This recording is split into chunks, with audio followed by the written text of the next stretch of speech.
Hello दोस्तों, नमस्कार। मैं हूं राज यादव और एक बार फिर से आपका बहुत बहुत स्वागत है smart CG update YouTube channel पर। दोस्तों, बहुत ही इंपॉर्टेंट अपडेट्स के बारे में इस वीडियो में चर्चा करने वाले हैं। हम देखेंगे सीजीपीएससी से रिलेटेड। आप सभी को पता है सीजीपीएससी में गड़बड़ी का मामला भी जोर शोर से जो है एक तरह से समाचार में आपको सुनने को मिल रहा होगा। इसी से रिलेटेड एक और आरोप लगाया गया था जिसके संबंध में एक स्पष्टीकरण जारी किया गया है सीजीपीएससी के द्वारा। बहुत ही इंपॉर्टेंट है, आप सभी को जानना बहुत ही ज़रूरी है इसके बारे में। साथ ही बात करेंगे शिक्षक भर्ती 2023 के बारे में। शिक्षक भर्ती के संबंध में डीपीआई ने एक प्रेस विज्ञप्ति जारी किया है और जानकारी दी है। गड़बड़ी का आरोप उसमें भी लग रहा है, शिक्षक भर्ती में भी। इसी के संबंध में एक स्पष्टीकरण सूचना जारी की गई है, उसके बारे में भी बात करेंगे इस वीडियो में। बहुत ही महत्वपूर्ण वीडियो है। अगर आप चैनल पर नए आए हैं तो जल्दी से चैनल को सब्सक्राइब कर लेंगे, क्योंकि इस तरह के लेटेस्ट अपडेट आपको लेटेस्ट टाइम पर मिलते रहते हैं। चलिए आज के इस वीडियो को शुरू करते हैं। दोस्तों, सबसे पहले बात करते हैं सीजीपीएससी के बारे में। तो ये लेटर मैंने अपने टेलीग्राम चैनल पर कल शेयर किया था, तो आपने वहाँ पर से देखा भी होगा।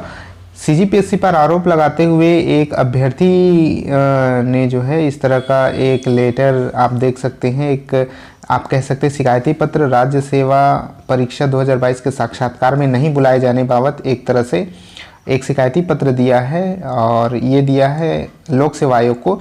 इसमें बताया गया है, उनका नाम यहाँ पर दिया गया है, आप देख सकते हैं। उनका ये कहना है कि उनके आंसर शीट में, मुख्य परीक्षा के आंसर शीट में कुल मिलाकर के उनका अंक 771.5 इस प्रकार कुछ आया हुआ है, लेकिन इसके बावजूद उनको मेरिट लिस्ट में ऊपर होना चाहिए था और उनको साक्षात्कार के लिए नहीं बुलाया गया है। ठीक है, उन्होंने ये बताया यहाँ पर ओबीसी के अंतिम साक्षात्कार हेतु जो चयन हुआ उसमें 719 अंक हैं, और इस प्रकार की ये जानकारी यहाँ पर दी गई है। और यहाँ पर बताया गया है कि अंतिम रूप से जो सिलेक्टेड कैंडिडेट हैं जिनका रैंक 136 पोस्ट ये उनको प्राप्त हुआ है, उनके अंक 770 हैं इस प्रकार से। ठीक है, तो इसके बावजूद उनके 771 अंक होने के बावजूद उनको साक्षात्कार में नहीं बुलाया गया, और इस प्रकार की शिकायत उनके द्वारा की गई है। ठीक है, तो इसी के स्पष्टीकरण में आप देख सकते हैं कि सीजीपीएससी ने क्या बताया है। ये बहुत ही महत्वपूर्ण है। यहाँ पर देख सकते हैं एक प्रेस विज्ञप्ति जारी करके जानकारी दी गई है छत्तीसगढ़ लोक सेवा आयोग के द्वारा। डेट भी यहाँ पर मेंशन है, आप देख सकते हैं। उन्होंने ये बताया कि यहाँ पर आप देख सकते हैं कि यहाँ इस समाचार में प्रकाशित शीर्षक पीएससी का एक और गोलमाल, 719 अंक वाले को बुलावा, 771 अंक वाले को नहीं लिया ही नहीं इंटरव्यू। इस प्रकार एक जो है शीर्षक से एक समाचार में प्रकाशित हुआ था। ये बताया गया है कि 771 अंक वाले को इंटरव्यू में नहीं कॉल किया गया है। तो इसका क्या कारण है और किस वजह से उनको नहीं बुलाया गया है, उसके बारे में यहाँ पर दिया हुआ है। यहाँ पर देख सकते हैं बताया गया है कि ओबीसी श्रेणी की लिखित परीक्षा में 710 से 715 नंबर पाने वाले अभ्यर्थी को इंटरव्यू के लिए कॉल किया गया, और यहाँ पर उनका नाम है। उनका आरोप है कि लिखित परीक्षा में उनका 771.5 अंक प्राप्त हुए थे, इसके बावजूद उन्हें साक्षात्कार में जो है नहीं बुलाया गया है, ऐसा समाचार में प्रकाशित किया गया है। लेकिन उक्त प्रकाशित समाचार के संबंध में वस्तु स्थिति यह है कि राज्य सेवा परीक्षा में अभ्यर्थी उनका नाम दिया गया है, उनके प्रथम प्रश्न पत्र का सही उत्तर प्रथम प्रश्न सह उत्तर पुस्तिका में पृष्ठ क्रमांक 20 पर प्रश्न क्रमांक 17 ख में एक जो है नाम का उल्लेख किया गया, बताया गया है श्री राधेश्याम तथा राजेश मोहन उल्लेख कर पहचान चिन्ह प्रदर्शित करने के कारण आयोग द्वारा अनर्ह घोषित करते हुए परीक्षा परिणाम प्रक्रिया से पृथक किया गया है। तो उन्होंने किसी प्रश्न के उत्तर के संबंध में इस नाम का प्रयोग किया है, जिसके वजह से उनकी पहचान चिन्ह कहीं ना कहीं प्रदर्शित हो रही है, ये पीएससी के द्वारा बताया गया है। इस वजह से उनको अनर्ह घोषित कर दिया गया है और उनको रिजल्ट की प्रक्रिया से पृथक कर दिया गया है। इस कारणवश राज्य सेवा मुख्य परीक्षा 2022 के साक्षात्कार की सूची में अभ्यर्थी को शामिल नहीं किया गया। तो आप समझ सकते हैं कितने अधिक अंक होने के बावजूद जो है एक पहचान चिन्ह दर्शित करने के कारण उनको रिजल्ट की प्रक्रिया से बाहर कर दिया गया है, ये स्पष्टीकरण में बताया गया है। ठीक है, साथ ही आगे और भी चीज़ें यहाँ पर दी गई है जिसका अवलोकन आप कर सकते हैं। जो मुख्य बातें थी वो मैंने आपको बताई।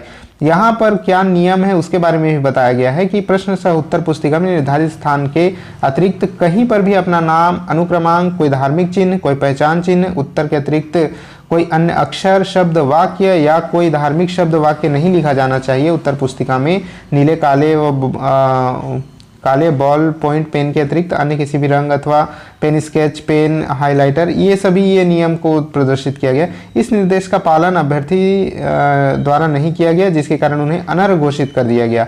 तो इस प्रकार से यहाँ पर बताया गया है कि किस कारण से उन्हें अनर्ह घोषित किया गया। इससे एक सबक लेने वाली बात आपके लिए है कि अगर आप भविष्य में इस प्रकार के परीक्षा में शामिल होते हैं तो इस प्रकार की किसी भी तरह से कोई पहचान चिन्ह आपको वहाँ पर नहीं देना है, जिस प्रकार की बात इसमें की गई है।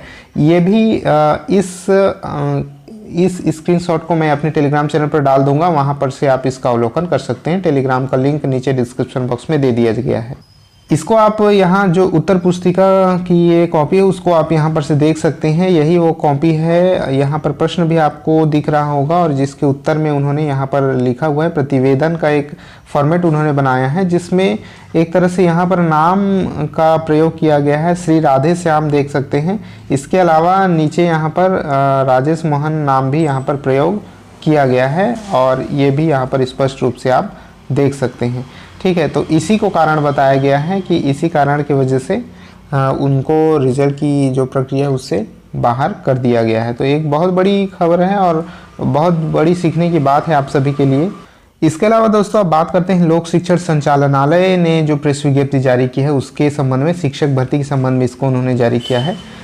यहाँ पर आप देख सकते हैं शिक्षक भर्ती आरक्षण नियमों का पूरी तरह से पालन सुनिश्चित किया गया है। डेट आप देख सकते हैं, कल इसको जारी किया गया प्रेस विज्ञप्ति को। कल मैंने आपको अपडेट दिया था कि ओबीसी आयोग के द्वारा डीपीआई के अधिकारियों को बुलाया गया है और जवाब तलब किया गया है कि किस प्रकार से, जैसे कि उनको शिकायत मिली थी कि ओबीसी आरक्षण के संबंध में अनियमितता बरती जा रही है और आरक्षण का लाभ ओबीसी कैंडिडेट्स को नहीं मिल पा रहा है अनियमितता के कारण। तो उसी को लेकर के इस विज्ञप्ति को जारी किया गया है। उन्होंने क्या स्पष्टीकरण दिया आप देख सकते हैं कि वर्तमान में ये भर्ती की कार्यवाही प्रक्रियाधीन है और सोशल मीडिया में अन्य पिछड़ा वर्ग के अभ्यर्थी को आरक्षण का लाभ नहीं मिलने की झूठी अफवाह फैलाई जा रही है।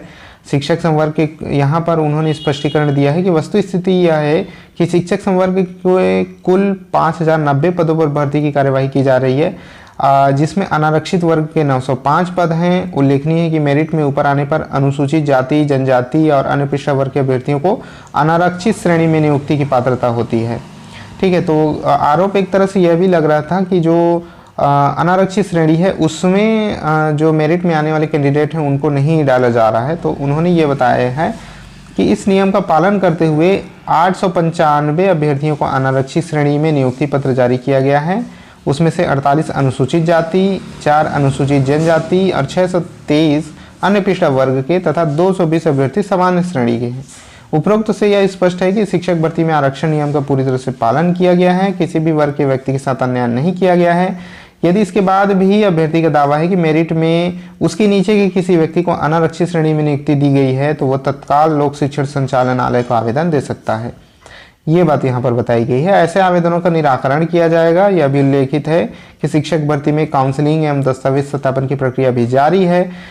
आरक्षित वर्ग के अनेक अभ्यर्थी को तृतीय चरण के जो आरक्षित वर्ग के जो अनेक अभ्यर्थी हैं उनको तृतीय चरण के दस्तावेज सत्यापन हेतु 29 एवं 30 सितंबर को बुलाया गया है। तो दस्तावेज सत्यापन अभी अगले चरण का होना है 29 व 30 सितंबर को, जिसके लिए जो ऑनलाइन काउंसलिंग की डेट है वो भी घोषित कर दी गई है। तो इस प्रकार ये स्पष्टीकरण लेटर जारी किया गया है शिक्षक भर्ती के संबंध में लोक शिक्षण संचालनालय के द्वारा। तो जो ओबीसी आयोग में शिकायत की गई थी उसी के बाद इसको जो है जारी किया गया स्पष्टीकरण के रूप में। तो इस प्रकार आज की ये पूरी अपडेट थी। आई होप आज का ये वीडियो आपको पसंद आया होगा। अगर पसंद आया होगा तो लाइक करके शेयर अपने दोस्तों तक जरूर कर दीजिएगा ताकि सभी तक ये जानकारी पहुंच सके। चैनल पर नए आए हैं जल्दी से चैनल को सब्सक्राइब कर लीजिए ताकि आगे के अपडेट आपको मिलते रहें। मिलते हैं आपसे नेक्स्ट वीडियो में, तब तक के लिए जय हिंद।